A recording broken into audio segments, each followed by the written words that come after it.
The largest study of the Trump-touted malaria drug hydroxychloroquine yet found no benefits in treating patients with COVID-19. In addition, it recorded more deaths among patients who received the treatment than those who did not. About 28% of male veterans who received hydroxychloroquine and standard care at Veterans Health Administration medical centers died, while only 11% of those that only received routine care, according to a study by researchers at the Columbia VA Health Care System in South Carolina, the University of South Carolina and the University of Virginia School of Medicine.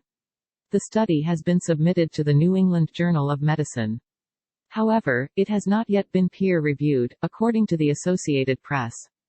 The researchers looked at the health records of 368 male veterans who were hospitalized with confirmed cases of the new coronavirus. The study also looked at outcomes for patients that received both hydroxychloroquine and the antibiotic azithromycin, a combination repeatedly touted by President Donald Trump. It found that 22% of those patients also died, or twice the rate of patients who did not.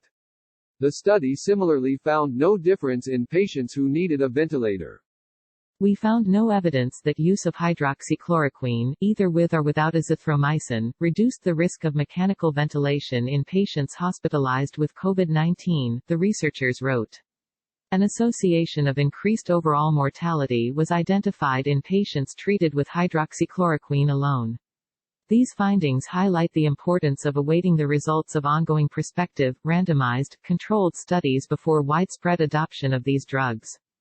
A Brazilian study published on medRxiv, a preprint server for studies awaiting peer review, was also halted earlier this month after 11 of 81 coronavirus patients receiving high doses of hydroxychloroquine died. Trump has suddenly gone quiet on the drug after repeatedly promoting it at his coronavirus news briefings. The president touted a small French study hyped by Fox News, claiming it had a 100% success rate using the drug in combination with azithromycin to treat the coronavirus. But the study's publisher has since said the research did not meet its standards, and The Guardian reported that researchers excluded several patients who died or were taken to the intensive care unit from the results. The Centers for Disease Control and Prevention also quietly deleted unusual guidance for doctors about using the drug. The CDC now warns that there are no drugs or other therapeutics approved by the U.S. Food and Drug Administration to prevent or treat COVID-19. Trump has not mentioned the drug since last Tuesday, when he bragged that the government had sent states 28 million doses of hydroxychloroquine, according to Politico. Fox News hosts that have repeatedly promoted the drug have largely stopped talking about it, as well.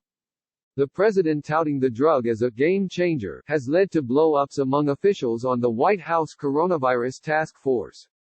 Trump trade advisor Peter Navarro recently surprised participants by bringing a stack of folders which he claimed contained studies showing clear therapeutic efficacy of the drug, according to Axios.